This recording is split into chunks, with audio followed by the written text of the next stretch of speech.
ಎಲ್ರಿಗೂ ನಮಸ್ಕಾರ. ಪರಮಪೂಜ್ಯ ಶ್ರೀ ಸಿದ್ದೇಶ್ವರ ಸ್ವಾಮೀಜಿಯವರ ಧರ್ಮ ಕರ್ಮ ಎಂಬ ಪುಸ್ತಕದಿಂದ ಒಂದು ಪುಟವನ್ನು ಓದಲಿದ್ದೇನೆ. ಜನ್ಮದಾರಭ್ಯ ಆಯುಷದ ಕೊನೆಯವರೆಗೆ ನಾವು ಈ ಜಗತ್ತಿನಿಂದ ಎಲ್ಲವನ್ನು ಪಡೆದು ಬೆಳೆಯುತ್ತೇವೆ. ಹಾಗಾಗಿ ನಾವು ಸದಾ ಈ ಜಗತ್ತಿಗೆ ಉಪಕೃತರಾಗಿರಬೇಕು. ಈ ಉಪಕೃತ ಭಾವವೇ ಧರ್ಮ ಕರ್ಮ. ಮುಖ್ಯವಾಗಿ ನಾವು ಈ ಜಗತ್ತಿನಲ್ಲಿ ತಂದೆ ತಾಯಿಯರಿಗೆ ಉಪಕೃತರಾಗಿ ಬದುಕಬೇಕು. ಮಾತೃದೇವೋಭವ ಪಿತೃದೇವೋಭವ ಎಂಬ ನುಡಿಯಂತೆ ತಾಯಿ ನಮಗೆ ಹೃದಯ ಮಾಧುರ್ಯವನ್ನೇ ಉಣಿಸಿ ತಿನಿಸಿ ನಮ್ಮನ್ನು ಬೆಳೆಸುತ್ತಾರೆ.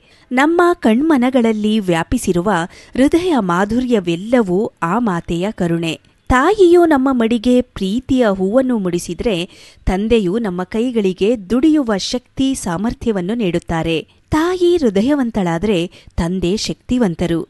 ನಮ್ಮ ಬದುಕಿನಲ್ಲಿ ಆತ್ಮವಿಶ್ವಾಸವನ್ನು ಧೈರ್ಯವನ್ನು ತಂದುಕೊಡುವಂತವರು.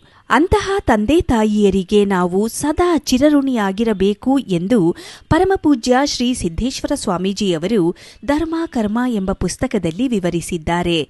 ಧನ್ಯವಾದಗಳು.